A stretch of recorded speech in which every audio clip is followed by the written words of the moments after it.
Bonjour à toutes et à tous. Ghislain, j'ai aujourd'hui 56 ans. En 1888, Friedrich Nietzsche a dit « Tout ce qui ne vous tue pas rend plus fort ». Il y a 7 ans, je venais de finir chimio et radiothérapie.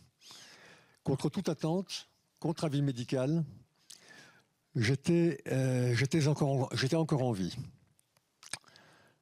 Mais revenons en arrière. Le 12 novembre 2016, de manière soudaine, je fais une hémorragie massive de la sphère ORL. Le 1er décembre, j'ai presque 49 ans, le couperet tombe. Un second avis médical est demandé, puis un troisième. Il s'agit d'un cancer métastasé de la base de la langue, inopérable, sauf à l'ablation de la langue, du pharynx et du larynx, avec des soins palliatifs et une échéance de survie limitée à 3 mois. Je reste néanmoins volontaire pour suivre des essais cliniques, mais les médecins déclinent mon offre. Il m'est alors conseillé de boire et manger aussi longtemps que je le pourrai. En complément, après l'extraction d'un quart de mes dents et la pose d'une sonde de gastrostomie, je m'engage vers le parcours de soins proposé, soit chimiothérapie et radiothérapie aux doses maximales. Mon médecin homéopathe me dirige alors vers le livre du docteur Laurent Schwartz, « Cancer, un traitement simple et non toxique ». Après quelques heures de lecture, je suis convaincu par la démonstration qui est faite. Aussi, contre les avis de mon oncologue et de mon radiothérapeute, je décide, en complément des soins prescrits, de suivre le protocole proposé par Laurent Schwartz, soit le traitement métabolique. Grâce aux réseaux sociaux, je découvre vite, au travers de nombreux témoignages de cancéreux et de leurs proches, qu'il est possible de déjouer les pronostics, y compris les pires. Je dévore les livres les uns après les autres. Certains sont farfelus, mais de nombreux livres évoquent le fonctionnement de la cellule cancéreuse, les mitochondries, la fermentation, les effets du sucre, l'effet Warburg, la glycogénèse, le cycle de Krebs, le traitement métabolique. À l'époque, quelques ouvrages évoquent déjà l'alimentation cétogène. Très vite, je décide de devenir acteur de ma santé. C'est difficile. Je subis les agacements, pour rester poli, et les pressions des médecins hospitaliers qui fuient mes questions et qui contestent mes choix. À l'occasion de chacune de mes hospitalisations, j'ai demandé le bénéfice de l'article 1111-4 du Code de la santé publique, qui dispose expressément que toute personne prend avec le professionnel de santé et compte tenu des informations et des préconisations qu'il lui fournit, les décisions concernant sa santé. Toute personne a le droit de refuser ou de ne pas recevoir un traitement. Dès lors, je refuse les repas fournis par l'hôpital, trop de sucre, trop de produits transformés. Et je refuse également l'administration de perfusion de glucose. Peu après, je conteste également les repas prescrits qui doivent m'être administrés par voie entérale parce qu'ils sont à la fois sucrés et hyperprotéinés et m'obliger à rester branché une quinzaine d'heures par jour à un distributeur automatique de repas. Début janvier 2017, la tumeur mesure alors presque 6 cm. J'ai des métastases des 2 côtés du cou. Parallèlement, en raison de la radiothérapie, je n'arrive plus à parler. J'ai une mucite de grade 3. Je produis une quantité de pus, j'ai marqué ahurissante, pour rester poli. Mon changement de régime alimentaire me fait presque perdre 1 kg chaque jour. Néanmoins, à la surprise des médecins, je n'ai pas de réel marqueur inflammatoire, ni de signe de dénutrition. À la mi-février 2017, j'ai perdu 25 kg. Fin mai 2017, après un scanner et une IRM de contrôle, les médecins m'indiquent qu'il n'existe plus aucune trace de la tumeur ni des métastases. J'ai peur des suites. Je sais que les cancers des voies aériennes digestives supérieures sont extrêmement récidivants et que le pronostic de survie à moyen et long terme sont souvent défavorables. Je sais également que les mêmes causes créent les mêmes effets. Les séquelles des traitements restent néanmoins présents, xérostomie, hyperthyroïdie, difficultés de mastication, de déglutition, perte d'équilibre, etc. Aussi, je décide de poursuivre les changements opérés de mon mode de vie. Je réduis drastiquement à la fois les protéines animales et les sucres. Je maintiens mon poids à 75 kg. Je poursuis le traitement métabolique auquel j'associe 7 à 10 grammes de vitamine C par jour. En complément, durant 6 mois, je décide de suivre les préconisations de nombreux cancéreux et j'associe toutes les 2 heures une prise de dioxyde de chlore de 15 centilitres. Puis, je continue durant 5 ans de prendre le traitement métabolique préconisé et proposé par Laurent. Désormais, le sucre n'est plus mon aliment préféré. Je découvre les bienfaits du jeûne à visée thérapeutique. Jeûne intermittent, 16-8, jeûne long, jusqu'à 10 jours. Ils sont pratiqués avec la bénédiction, comme nous l'a dit ce matin notre réalisatrice, Sylvie, par les autorités sanitaires dans d'autres pays, Allemagne, Suisse, Espagne, pas en France. Aujourd'hui encore, je continue de suivre avec assiduité les travaux dirigés par Laurent, en France par Laurent et son équipe qui l'entourent, mais également à l'étranger par les travaux de Thomas Seyfried, Walter Longo, Eric Berg et de quelques autres encore. En mars 2018,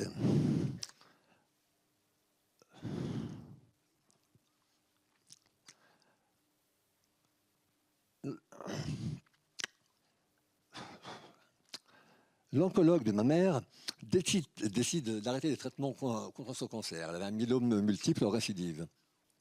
À cette époque, moi je sors de mon cancer, ma mère rentre en récidive pour un myélome multiple.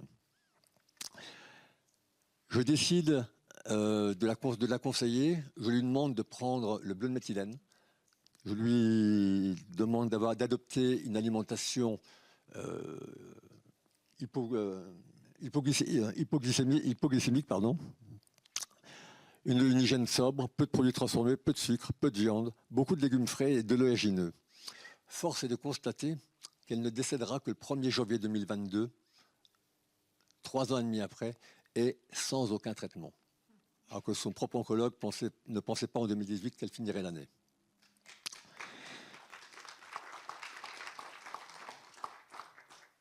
Que la mort prématurée soit due à une maladie cardiovasculaire, un cancer, une attaque cérébrale ou à du diabète, de nombreux médecins sont formels. La façon de se nourrir joue un rôle incontestable. Nous creusons notre tombe avec notre bouche. La qualité et la quantité de nos aliments, la qualité de l'eau que nous buvons, de l'air que nous respirons, jouent un rôle prépondérant dans la santé, mais également dans le processus de guérison. Mon propos, j'ai commencé par Nietzsche, mon propos s'achèvera par une citation de Pierre Desproges. La recherche a besoin d'argent. Dans 2 domaines prioritaires, le cancer et les missiles antimissiles. Pour les missiles antimissiles, il y a les impôts. Pour le cancer, il y a la quête. Madame la sénatrice, mesdames, messieurs, je vous remercie.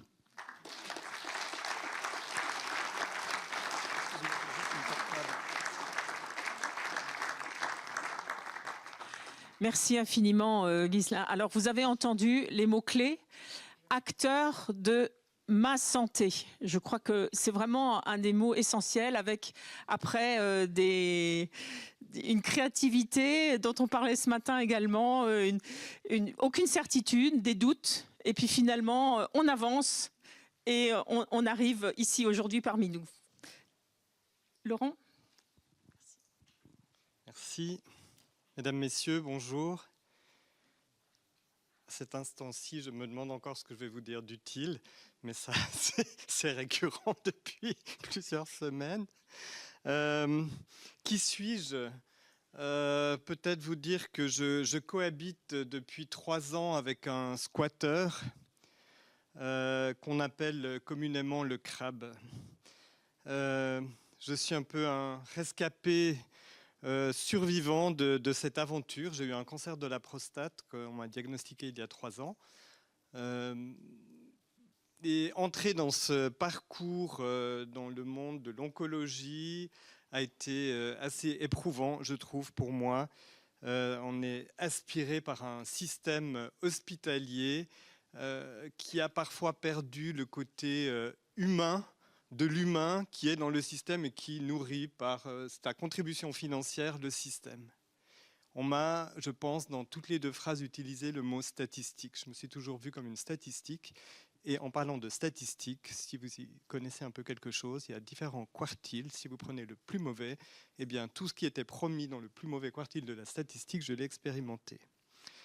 Quand on nous annonce un cancer, eh bien, en tout cas pour moi, je me suis retrouvé dans une vulnérabilité physique et émotionnelle. Et à ce moment-là, on aurait besoin de soutien. Alors, première expérience, convoqué au tumor board, ça fait rêver, tumor board, si on le prononce mal, où j'avais 8 personnes en face de moi qui m'ont chacune raconté comment elles pourraient intervenir sur le mal qui rôdait là à l'intérieur de moi.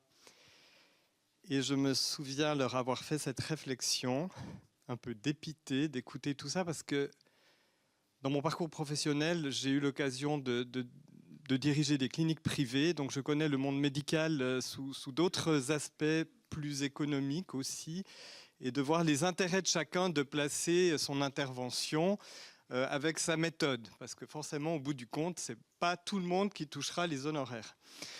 Et de leur dire, vous savez, juste là, j'ai l'impression de jouer à la roulette russe. Il faut que je tire un coup et on verra ce qui va me tuer, si c'est un de vos traitements ou la maladie. À cet instant, c'est difficile pour moi de faire un choix. Finalement, vu que je n'obtenais aucune réponse sur le délai utile de réflexion qui pouvait m'être accordé pour soigner le mal, j'ai choisi l'option de l'opération.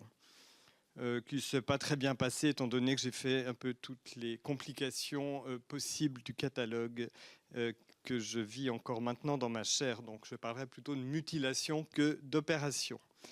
Eh bien, à la suite de ça, quand je récidive 3 semaines après l'opération, je suis déjà en récidive biochimique, eh bien, vous repassez au tumor board qui vous dit que maintenant, après l'opération qui vous a mutilé, après avoir utilisé le couteau, on vous propose le feu.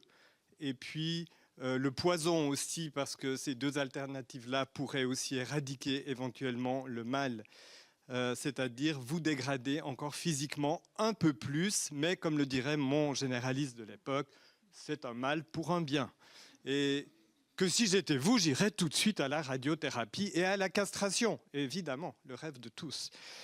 Et là, je me suis dit, non, ce n'est pas possible de suivre ce chemin, et je me suis mis à être aussi acteur de ma santé, de façon très proactive, peut-être un tout petit peu trop proactive, parce que je suis déjà hyper actif à la base, on parlera du bleu après. Donc, j'ai à peu près essayé toutes les méthodes alternatives de soins, de compléments alimentaires, de modèles de jeûne intermittent dans toutes ces phases. Vraiment, on peut dire que j'ai exploré largement tout ce qui était possible de faire, jusqu'à ce que dans une séance chez de thérapie alternative, je faisais de la biorésonance. La personne me pose le livre de Laurent Schwartz. Elle me dit « Est-ce que vous avez lu ça ?» Non. Alors, il se trouvait que je n'avais pas encore lu ça.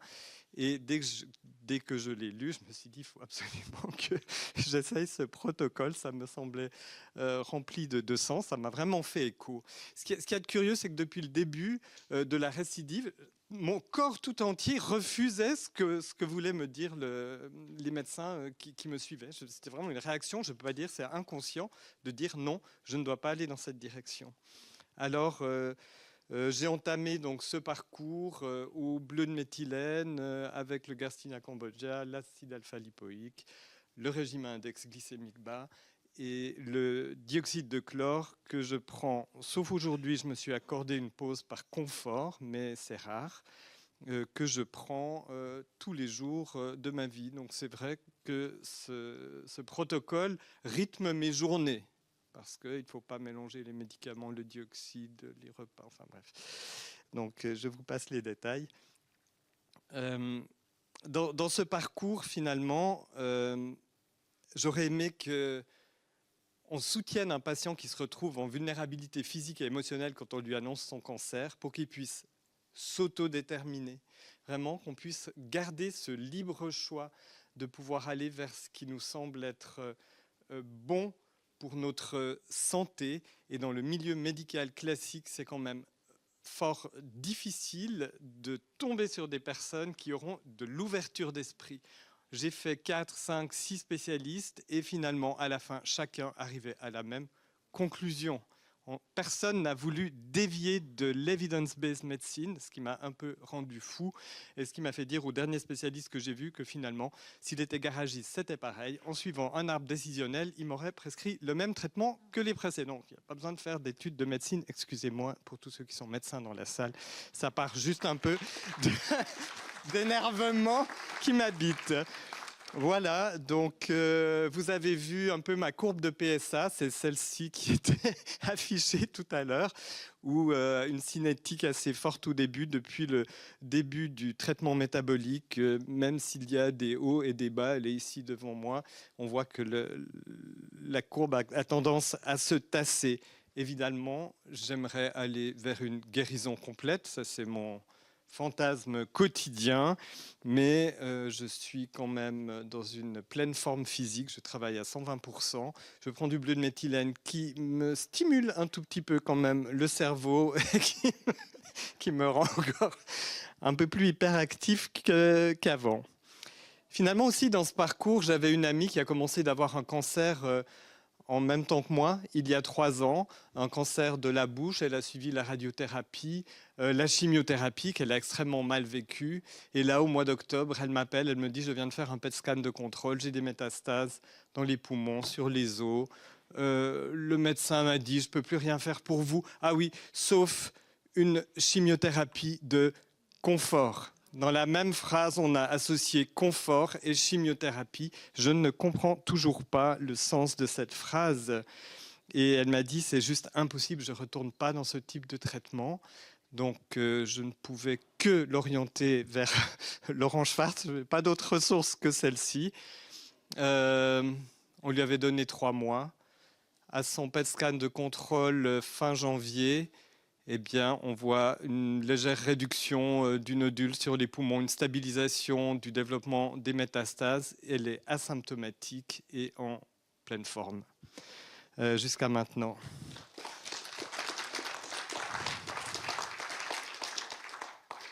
Je crois qu'il est vraiment important d'oser élargir le champ de la réflexion et de la sortir un tout petit peu de l'evidence-based medicine, parce qu'il y a des choses évidentes qui se trouvent en dehors de ce champ limité, et il est probablement temps de le faire.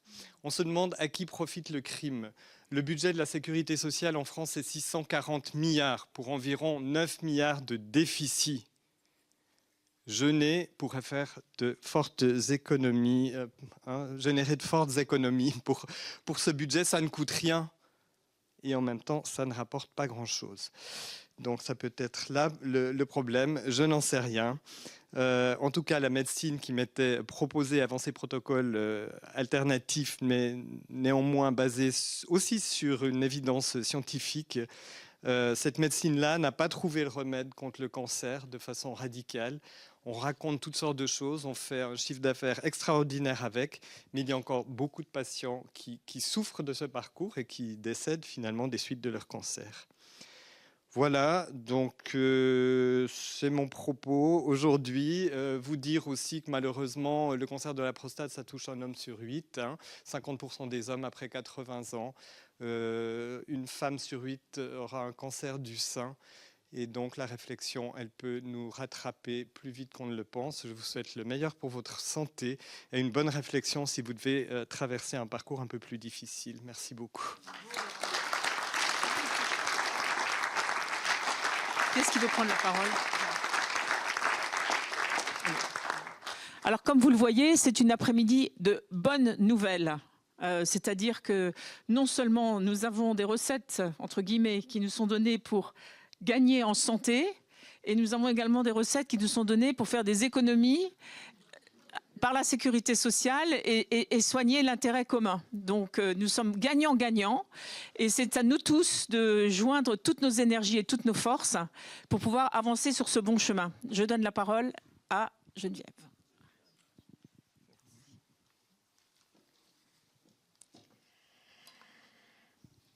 Mon témoignage, c'est qu'on peut parfaitement guérir d'un cancer comme le mien, par exemple un cancer du sein, grâce au traitement métabolique. Ceci même si les traitements traditionnels n'ont pas fait suffisamment d'effet. Si je suis encore là pour vous en parler, c'est que je connais le chemin et que j'ai fait la route 2 fois. Une fois pour moi, une fois pour un ami et voisin, avec une autre pathologie, un glioblastome pour lui. Donc je veux le partager parce que pour moi, c'est un secret issu de la recherche, dont voilà, je connais un peu maintenant le traitement et qui me permet 10 ans après un cancer carabiné d'être là et en pleine forme. Donc le jour où mon histoire commence, j'ai 49 ans, je suis urbaine, j'ai vraiment un métier et une vie très rythmée. Et après avoir passé un bel été, je reçois la violence d'un diagnostic de cancer du sein multifocal très très avancé parce que les mammo à J-9 mois et J-18 mois n'ont pas permis de me rapprocher d'un centre de soins. Voilà, ça a été mal analysé. Je recommande aux femmes d'ailleurs la double lecture et de quitter les centres où il n'y en a pas une double. Donc, après ces mammographies-là, dans la semaine, je demande plusieurs avis et malheureusement, c'est 3 balles de ping-pong, un indice de reproduction et un nodule ganglionnaire assez important. Autant dire que le pronostic était mauvais. Dans la semaine, donc, je demande plusieurs avis, je fais mon testament, je mets en ordre mes papiers. J'ai un fils de 8 ans et j'entre en action. Pour moi, la seule manière disons, de surmonter ça, c'était l'action. Donc, toutes mes soirées sont consacrées à trouver des chercheurs contemporains qui pourraient éventuellement donner des pistes dans la presse, etc. Donc, je sors sur Internet, je lis le Cancer Book, je me rapproche de tous mes amis qui sont dans la science pour savoir ce qui se fait de plus avancé et qui n'est pas encore à la disposition de la médecine traditionnelle. Donc, j'apprends que c'est mon cousin qui m'apporte le livre de Laurent Schwartz. Et j'apprends que le cancer est une maladie métabolique, que la cellule ronde possède un système digestif, la mitochondrie, et que chaque fois qu'elle est bombardée de sucre, elle se densifie jusqu'à exploser, comme le fait la cocotte minute quand il y a trop de vapeur. Donc, je décide moi aussi de me prendre en main. J'aime bien cette expression de devenir acteur de sa santé, parce que c'est là que vraiment c'est la volonté qui permet à la moitié des patients de s'y intéresser et peut-être à d'autres de ne pas vouloir entrer dans ce système. Il faut une volonté de faire parce que ça touche à notre alimentation, laquelle, depuis la plus tendre enfance, est l'objet de croyances. Par exemple, on s'imagine que si on ne déjeune pas aujourd'hui ou si on se met en jeûne quelques jours, on est en danger. Mais au fond, beaucoup d'hommes qui sont nos ancêtres ont vécu très loin d'un frigidaire, si on remonte même jusqu'à la préhistoire. Et je pense qu'ils ont très bien vécu. Donc, je décide en effet de jeûner et il m'est proposé à l'hôpital un processus inversé, c'est-à-dire la chimio d'abord, la radiothérapie ensuite et l'ablation du sein en 3e temps. La chimio et le jeûne, c'est 5 mois, plusieurs molécules et une demi-victoire puisqu'il reste encore 60% de tumeurs voilà, à l'IRM.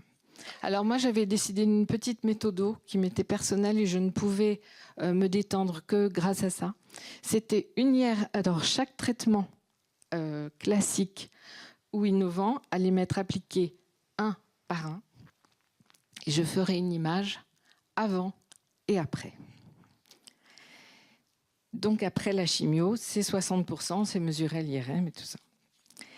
Le traitement métabolique, là, parce que comme la chimio n'a pas bien marché, je m'y mets sérieusement avec le jeûne, etc. Et je n'ai qu'un mois parce que traditionnellement, c'est une radiothérapie préopératoire et on est couvert durant l'opération que si on fait la radiothérapie.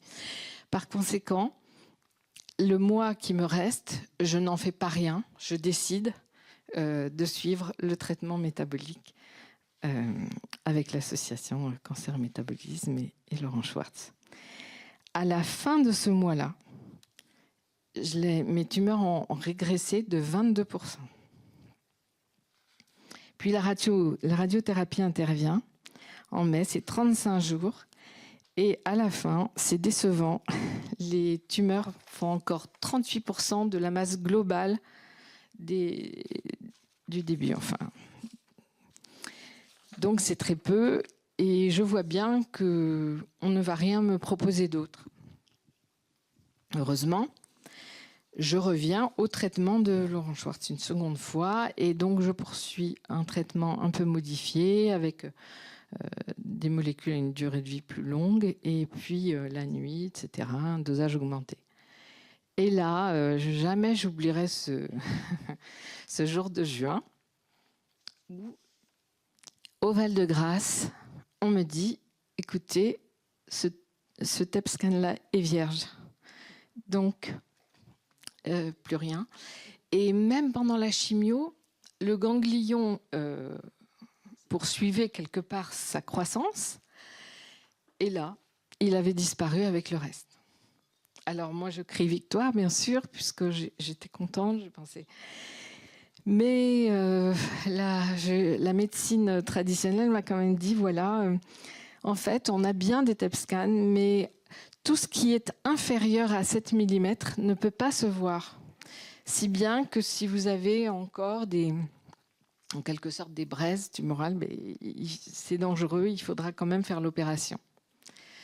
Ça m'ennuyait, j'ai beaucoup réfléchi, mais finalement, j'ai eu une idée. Je me suis dit au fond, puisque voilà, dans la famille, mon mari, etc., souhaitait que cette opération ait lieu quand même, j'en profiterai pour demander une anapathe très serrée de mon sein. Quand on retire une tumeur, on peut l'analyser. On fait des tranches et on dit que c'est une anapathe. Ça permet de voir un petit peu la densité de ce qui restait. Et c'est ce que je voulais savoir par rapport à tous les fabricants de TEP scan que j'avais appelés et qui me disaient bah, écoutez, vous avez peut-être quelque chose, mais on ne peut pas le voir. Donc, je voulais savoir, in fine, qu'est-ce que j'avais là. Et là, à la surprise générale, toutes les enveloppes mucoïdales des tumeurs avaient disparu. Elles avaient été probablement, on a pensé, digérées par la bromélaïne à haute dose que j'avais prise.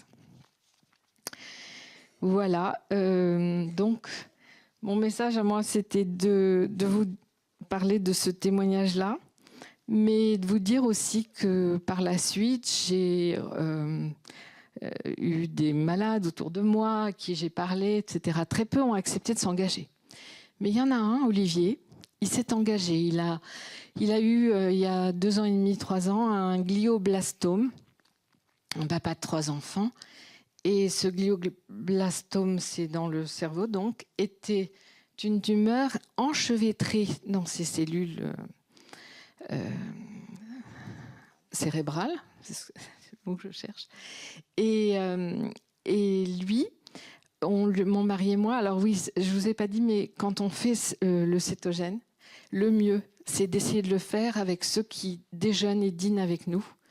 parce que c'est un bon moyen de garder la volonté de manière légère, sans avoir d'effort à fournir. Alors, cet ami et voisin, nous lui avons fait son plat midi et soir pendant 6 mois. Et Gustave Roussy a annulé sa chimio.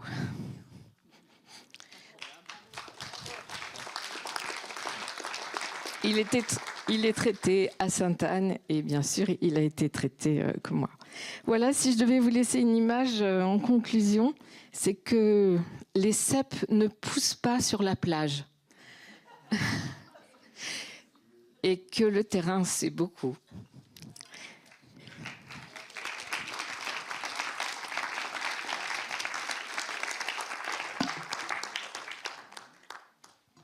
Alors là, encore une fois, très clairement, la détermination, la volonté, la créativité, on ne peut pas dire autrement, et puis vraiment la volonté de ne pas suivre la doxa et se laisser enfermer dans ce dont on a décrit tout à l'heure.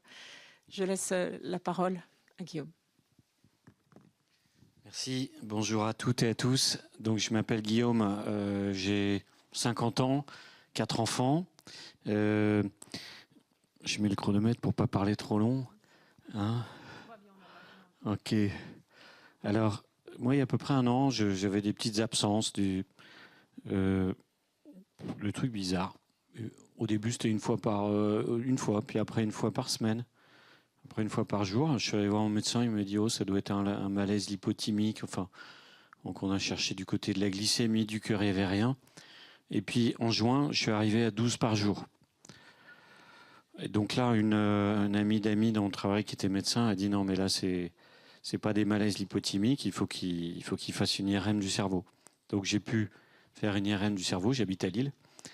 Et là, le diagnostic, c'était glioblastome, donc une tumeur au cerveau, assez de la taille d'un noyau d'abricot, voilà, ici, qui générait en fait des crises d'épilepsie partielles, ce que j'ai compris, su après. J'ai été opéré quelques jours plus tard par une chirurgienne formidable. Toute l'équipe là-bas au CHU de Lille était formidable. J'ai été opéré et puis à ce moment-là, alors moi j'étais en perspective de me laisser guider. Et donc à ce moment-là, on était en juillet, je voulais pas aller regarder sur Internet les stats, les études et tout, parce que je me dis, oh là, ça va me faire peur ça. Donc j'ai rien regardé. En me disant, je fais confiance. Je suis rentré chez moi, je me souviens, croyez-le ou pas, la première chose que j'ai fait, c'est de la confiture d'abricot. Alors, un gros paquet, et je peux vous dire, je m'en suis envoyé des grosses quantités, comme si quelque chose en moi avait besoin de sucre. Là-dessus, je suis rentré dans le protocole qu'on me proposait, qui était de la radiothérapie couplée avec la chimio, et il y avait des IRM de centrage. IRM de centrage, donc début août, et puis je suis rappelé 1 semaine après en disant « Monsieur, il faut qu'on vous voit ». Bon, je suis rentré de mes vacances dans le Cantal, en disant « Bon, qu'est-ce qui se passe? Ça commence quand ?» On dit « Non, on oublie la radio, la chimio, parce qu'il y a 3 nouvelles zones qui sont apparues, donc multifocales, donc c'était grade 4 déjà en juillet, mais 3 nouvelles zones sont apparues là en 1 mois, parce qui n'étaient pas du tout là en juillet. Donc on ne peut plus faire ce qui était prévu. Et donc là, j'étais Oscar Lambray, un centre de lutte contre le cancer. Vous retournez au CHU et c'est eux qui vont vous dire ce qu'ils font. Oh, alors là, je me suis dit, oh là, c'est quoi qu'est-ce qui se passe? J'avais des amis, des patients m'avaient dit, tiens, tu devrais regarder ci, tu devrais regarder ça, tout ça. Je ne voulais pas regarder. Là, j'ai commencé à regarder. J'ai tapé sur Internet. Alors là, quand j'ai lu les statistiques, les papiers, là, j'ai flippé. Pronostic terrible. Bon, le médecin m'avait dit dès le départ, monsieur, vous avez quelque chose qu'on ne sait pas guérir. On préfère vous le dire. Mais là, quand j'ai vu les pronostics, donc je me suis dit, non, c'est pas possible. Je peux pas rester comme ça, impassif, quoi. C'est une notion d'activité. Une amie qui m'avait envoyé plein de WhatsApp tout l'été que je n'avais même pas regardé, je suis allé regarder. Elle me parlait de le dioxyde de chlore, elle me parlait du cétogène. tout un tas de trucs qui me... Bon, moi, avec ma confiture d'abricot, forcément, ça me...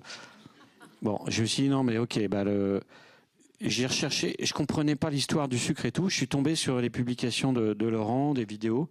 Bon, je suis polytechnicien, j'ai essayé de comprendre, j'ai fait majeur bio, mais j'ai tout oublié, je vous rassure. Et là, ça faisait sens pour moi. Tu vois ce que tu expliquais. Je me dis, ok, là, je comprends déjà. Cétogène, alors il y avait une histoire de mutation dans le cerveau que je comprenais pas. Ma diététicienne qui me suit sur le cétogène, c'est vraiment important, je le recommanderais. M'a dit, si tu veux, enfin si vous voulez, moi je peux vous mettre en relation avec le docteur Schwartz si vous avez une question, allez-y. Et donc c'est comme ça que j'ai pu être en relation avec le docteur Schwartz en septembre, 13 septembre. Alors, je pense que j'ai été guidé un peu, moi je suis quelqu'un de croyant, peut-être la Providence m'a guidé jusque-là, à un stade où je me dis, mais en fait, il n'y a pas de perspective, quoi. Bon, j'entends qu'il y a un parcours thérapeutique qui est proposé et qui vise à peut-être gagner, alors c'est peut-être du confort, mais on gagne quelques semaines de vie, quoi. On va dire, c'est déjà ça de prix, mais bon.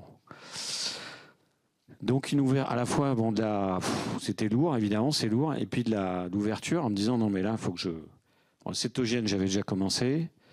En entendant Laurent, lisant le livre avec mon épouse, ça a fait sens pour nous. Donc on a pris le temps de réfléchir, on s'est dit, bon, allez, on y va, on essaye. De toute façon, à la limite, on a compris qu'on n'avait pas grand-chose à perdre. Donc essayons.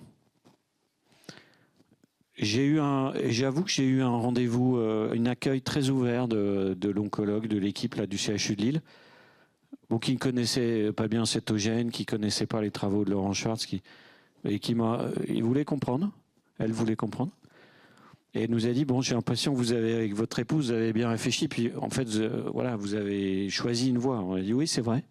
Elle a senti que c'était peut-être, réfléchi. Et elle dit, écoutez, moi, par définition, je respecterai votre choix, continuez à venir me voir, je vous suivrai. Enfin, vraiment beaucoup d'ouverture, d'humanité. Donc, j'avoue, je rends hommage aussi, voilà. Alors, depuis, j'ai refait une IRM en octobre, une en décembre, puis j'en ai repassé encore une hier. Et ce qui était complètement explosif, pendant l'été, hein, vous avez compris, ça a réduit, ça s'est stabilisé. Ma chère oncologue, d'ailleurs, m'a dit, écoutez, je suis ravi pour vous, je suis à Alsace, je suis content. Je ne connais pas bien ce que vous suivez, mais en tout cas, je vois que ça... Elle était inquiète pour moi, humainement. Elle dit, écoutez, c'est chouette. Vous êtes mon patient le plus en forme. J'ai repris le travail le 1er octobre. Voilà, donc j'ai une qualité de vie, on va dire, très bonne. Hein, avec, vous l'avez peut-être vu, bon, je prends mon dioxyde de chlore, le bleu, le traitement métabolique. Le cétogène, j'avoue que j'ai du plaisir, moi j'aime bien. On peut se faire plaisir, voilà, c'est pas non plus une peine qu'on s'inflige. Et je rends grâce pour ce parcours hein, qui est offert. Et je suis touché aussi, un peu de me dire, un peu d'inquiétude, de me dire est-ce que nous, patients, on continue à avoir accès évidemment à ce traitement, parce que c'est notre vie qui tient. Hein. Enfin, voilà, notre vie, en tout cas c'est ma croyance, et puis plus que ma croyance, c'est factuel, on va dire. Voilà. Donc laissez-nous vivre, j'ai envie de dire. Et puis au-delà de ça, c'est vrai que c'est... Bon, entre patients, on se parle, et heureusement. Et bon, c'est vrai que si on pouvait en plus améliorer l'accessibilité, c'est vrai qu'il y a des associations qui existent, peut-être un essai, l'essai clinique qui était évoqué. Si ça pouvait améliorer l'accessibilité, ça serait que bien, évidemment. Voilà. Ce que je peux vous dire, qu'est-ce que je pourrais vous dire de plus Bon, voilà. Merci. Merci Laurent. Merci à vous.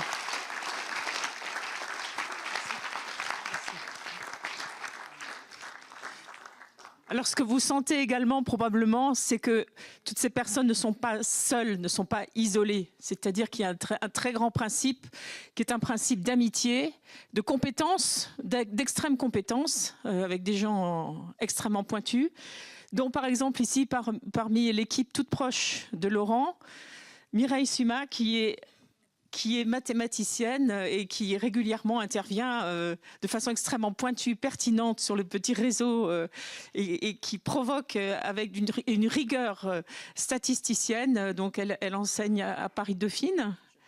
Elle enseigne à Paris-Dauphine et je lui laisse la parole. Et vous avez plus que 2 minutes. À Paris-Nanterre.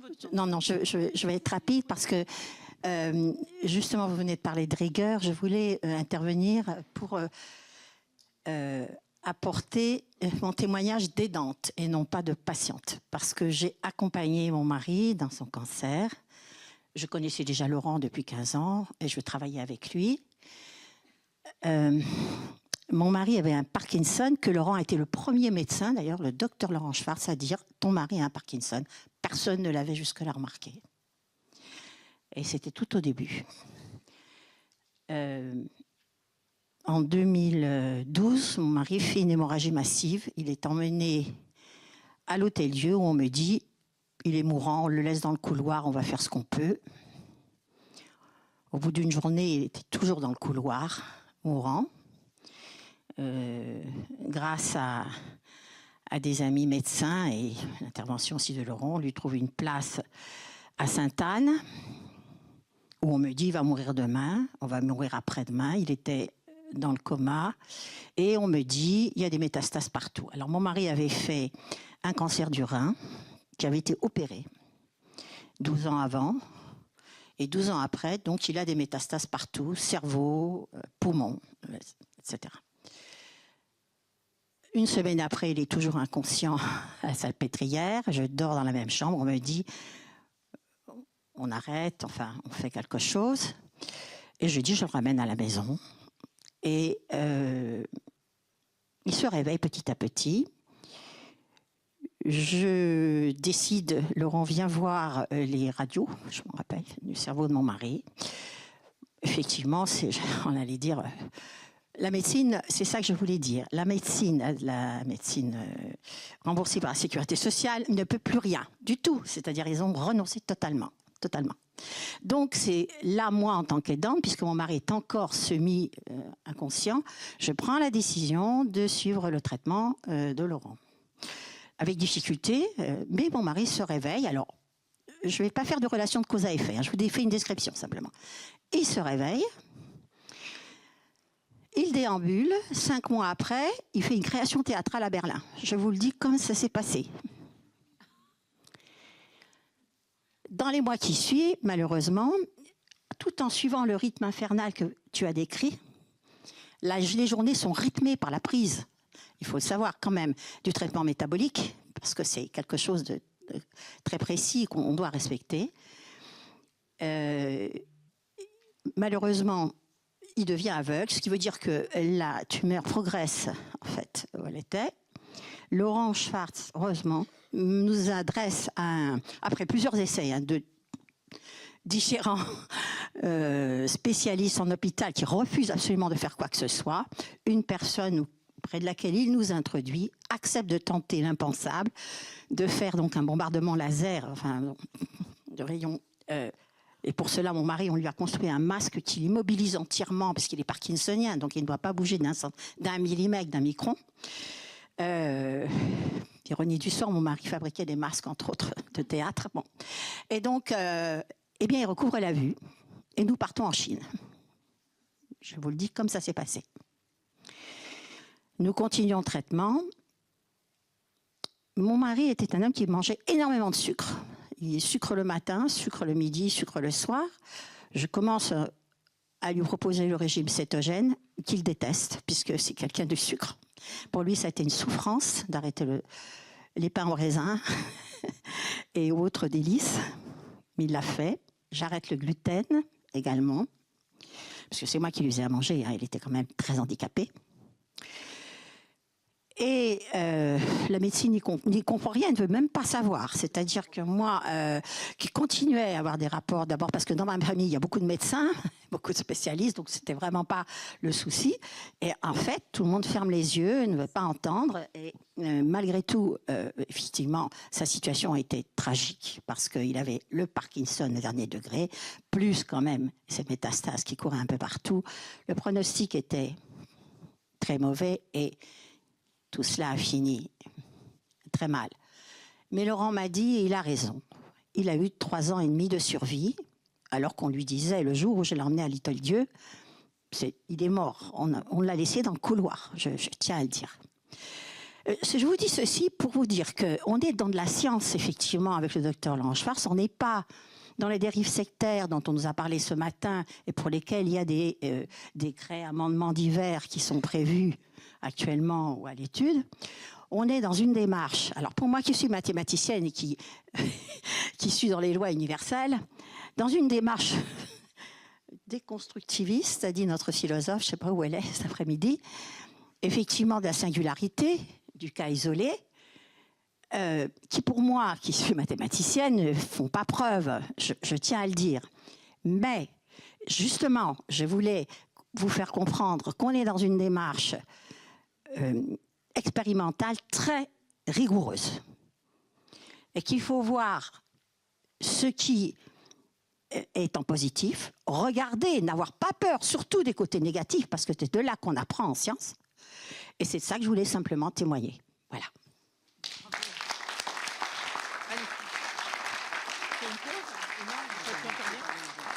Oui. Voilà, alors on a entendu le meilleur, et puis pour moi c'est quand même un peu le pire quand on entend que les médecins, la médecine ne veut rien entendre. Ça pour moi c'est quelque chose en tant que médecin qui est extrêmement difficile à entendre et à capter. Je crois que tous les collègues médecins ici, enfin thérapeutes ici sont quand même également très surpris, mais c'est une réalité dans laquelle nous sommes. Chacun à notre niveau, on a un peu à être brise-glace. Et nous voudrions maintenant vous donner la parole pour ceux qui souhaitent témoigner ou commenter. Madame, est-ce qu'on peut prendre... donc c'est un témoignage ou c'est... D'accord. Je vous laisse là. Ouais, c'est parfait. Mettez-vous devant, là, ce sera plus simple pour vous. Ouais.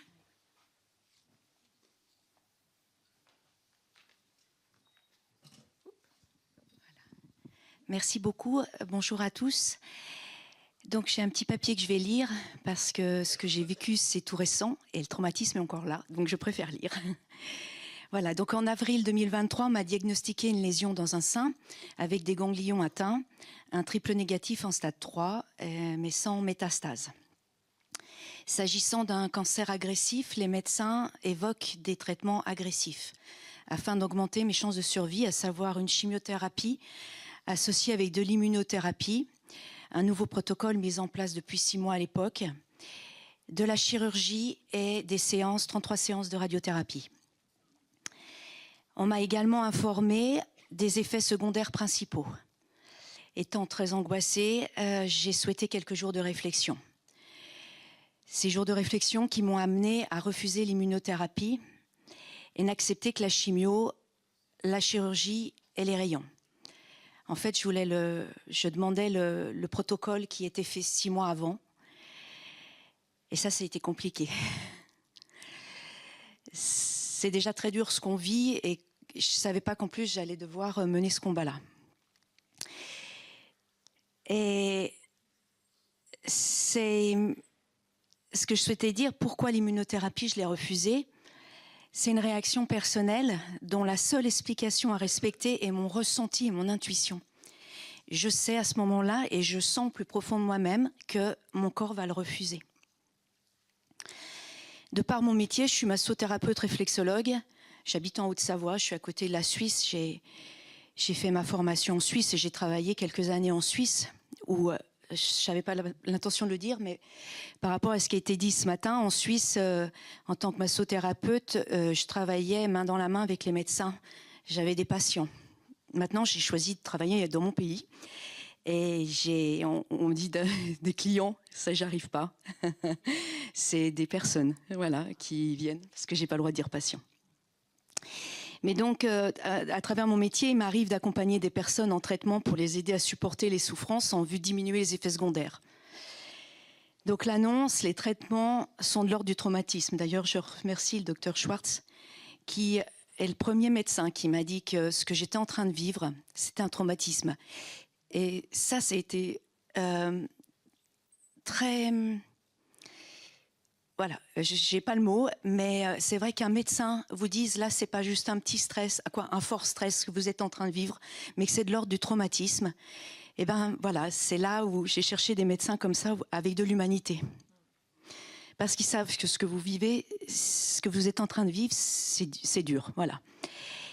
Ensuite, aujourd'hui, je sais et je sens que j'ai eu raison de faire le choix de refuser l'immunothérapie. Il y a Freud qui disait « Si la question est vitale, la décision devrait venir de l'inconscient, d'un quelconque endroit à l'intérieur de soi. » J'ai assumé mes responsabilités suite à cette décision, même si elle a interpellé l'équipe médicale et certains de mes proches aussi. Dès ce moment, je suis devenue actrice de ma guérison. J'ai compris que je ne subirais plus. C'est moi qui décidais, c'était mon corps. Suite à ça, un parcours atypique. Dans le protocole, j'aurais dû avoir 4 grosses chimios, et ensuite 12 chimios Taxol. Et en fait, je devrais encore être en traitement.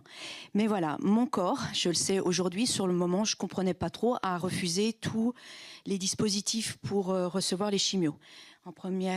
Au début, un PICC line où il y avait un début d'infection, on me l'a enlevé. Ensuite, on m'a installé une chambre à droite puisque le cancer était à gauche, qui m'a valu, elle a bougé. Donc, mon corps le rejetait, ce qui m'a valu une thrombose, voilà. Ensuite, une anesthésie générale pour me l'enlever et mettre une autre. Qui là, le chirurgien m'a dit, je n'ai jamais vu ça. Elle avait fait une spirale. Dans ma chance, dans mon malheur, j'ai beaucoup de chance, c'est que cette spirale-là, parce que c'est le jour où on m'injectait la chimio, le tuyau en fait butait contre une veine, parce que sinon le produit aurait été dans mon corps. Voilà, je n'ai même pas cherché à savoir quelles auraient été les conséquences. Donc la dernière chimio, je ne savais pas encore que ça allait être la dernière, elle a été faite en intraveineuse, à l'ancienne. Et ensuite... voilà, et là j'ai vraiment insisté à ce moment-là parce que je sentais la tumeur qui diminuait, une échographie de contrôle, et donc on ne voyait plus rien. Là, mon oncologue me calme ma joie parce que j'étais dans un état d'euphorie pas possible, en précisant qu'une future chimio ne sera pas exclure, car... pardon, j'ai oublié de vous dire que de par cette échographie qui était positive et puis le fait que je ne supportais pas les dispositifs, ils ont accepté, j'ai bien insisté, mais ils ont accepté de m'opérer. Et de là, mon oncologue calme ma joie en disant « Attention, à ce stade-là de la chimiothérapie, il y a de fortes chances qu'il y ait encore des cellules cancéreuses. Donc, c'est pas exclu qu'il n'y ait pas, après l'opération, encore de la chimio. » Donc on m'opère, une chirurgienne formidable. 15 jours après, le résultat tombe, régression complète. Donc de là, la chimio est terminée. Mon corps a très bien répondu au traitement selon les médecins. Je m'interroge alors sur le fait que certaines personnes réagissent mieux que d'autres au traitement et pourquoi, et où on sent les études menées à ce sujet. C'est ainsi que je peux témoigner de l'accompagnement dont j'ai bénéficié pour me guider vers cette guérison. Je sais que les médecins parlent de rémission, mais moi je parle de guérison. Depuis le début des traitements conventionnels et encore aujourd'hui, je prends quotidiennement du bleu de méthylène, accompagné de 2 autres molécules, de l'acide lipoïque et l'hydroxycitrate. Je vais bientôt commencer le dioxyde de chlore. Mais en plus de ça, j'ai mis en place des outils très simples, qui sont ni exotiques ni mystérieux, juste essentiels et qui m'ont aidé à accroître ma capacité d'auto-guérison. Je pourrais citer la marche, l'activité sportive, la respiration, la cohérence cardiaque, la relaxation avec le body scan, la méditation. Cet été, pendant les chimios, je dialoguais avec mes cellules. J'ai remercié mes cellules cancéreuses et je leur ai demandé de partir. Voilà. J'ai dit, j'ai compris la leçon, c'est bon. J'ai également utilisé d'autres approches complémentaires telles que la naturopathie, l'homéopathie, le magnétisme. J'ai eu des séances de magnétisme à chaque chimio. Moi-même, je magnétise, j'ai magnétisé mes poches. Il y a une infirmière, une qui m'a dit je vous les amène un quart d'heure avant, comme ça vous avez le temps de faire votre truc. Et ensuite, bien sûr, alors ce que j'affectionne tout particulièrement de par mon métier, j'ai beaucoup été massée et j'ai suivi des séances, un suivi en réflexologie, la personne qui m'avait formée à Genève il y a 15 ans. Et des études ont été menées sur le toucher, montrant que le contact physique libère les mêmes hormones de guérison que l'amour et le soutien social. On en a parlé ce matin, vite fait. C'est-à-dire la sérotonine, la dopamine, les endorphines et surtout une grande quantité d'ocytocine. Et cette substance contribue à faire baisser la pression sanguine et le taux de cortisol, à améliorer la digestion, à soulager l'inflammation et nombreux autres bienfaits. Je ne vous cite que les disciplines dont j'ai bénéficié parce qu'elles me correspondent. Il en existe d'autres, beaucoup d'autres. C'est à chaque individu est différent et dispose d'une propre sensibilité pour trouver son accompagnement. Dans ma pratique et suite à ce vécu, je suis complètement légitime pour affirmer que ces approches sont complémentaires à la médecine conventionnelle. J'ai découvert au fil de mes recherches l'oncologie intégrative pratiquée au Centre Ressources à Aix-en-Provence. Un oncologue explique que le patient doit être acteur et placé au centre de la démarche thérapeutique. Un thérapeute, donc un médecin, une infirmière, une aide-soignante, un thérapeute qui est à l'écoute et fait preuve d'empathie devient la thérapeutique. Il y participe. Je reste persuadée que si l'on souhaite plus d'efficacité, il me semble essentiel de tenir compte de l'être humain dans sa globalité. J'ai pu constater et non juger que la médecine est bien trop souvent hermétique aux autres possibilités. Elle se cantonne à ce qu'elle connaît et ne montre pas assez d'intérêt à ce qui n'a pas encore d'explication scientifique prouvée. Nous avons besoin de la chimie, c'est incontestable. Mais n'oublions pas que ce qui constitue l'essence de l'être humain, c'est ses émotions, sa vulnérabilité, ses sentiments, ses ressentis et son aspect vibratoire. Me voici aujourd'hui en rémission, avec certes une épée de Damoclès sur la tête. Je reste à l'écoute de mon corps et je ne lâche rien. Du côté médical, en dehors des contrôles et des suivis, je pratique des séances de kinésithérapie pour réapprendre à aimer ce corps blessé et retrouver ma santé. Et pour mon moral et ma santé, également, j'ai mis en place des nouveaux outils que je souhaite citer parce qu'ils sont importants. C'est le chant, c'est le piano et c'est la marche nordique. Je vous parlais de simplicité, mais ça y contribue énormément, j'en suis convaincue. Et avec un peu de recul, je vois ce parcours de vie comme une expérience qui m'a fait grandir et dont j'ai tiré du positif.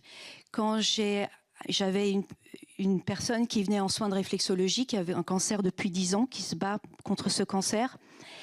Et quand je lui ai annoncé que j'avais un cancer, elle m'a dit « Vous savez Nathalie, ça va vous faire bizarre ce que je vais vous dire, mais vous allez vivre des choses merveilleuses. » Et elle a complètement raison. J'ai rencontré des gens merveilleux et je continue de vivre des choses merveilleuses. Donc je suis consciente que mon témoignage n'est qu'une goutte d'eau dans l'océan, mais quand je vois des journées telles que celle-ci, je suis remplie d'espoir et de courage. J'espère que le débat continuera et qu'il apportera des solutions pour plus d'humanité dans les soins et les traitements. Je souhaite que plus d'études soient menées pour, au pire, améliorer le bien-être des patients pendant les traitements et au mieux trouver un traitement efficace et durable dans le cancer. Je vous remercie de m'avoir écouté et surtout je vous remercie de m'avoir donné l'opportunité de m'exprimer.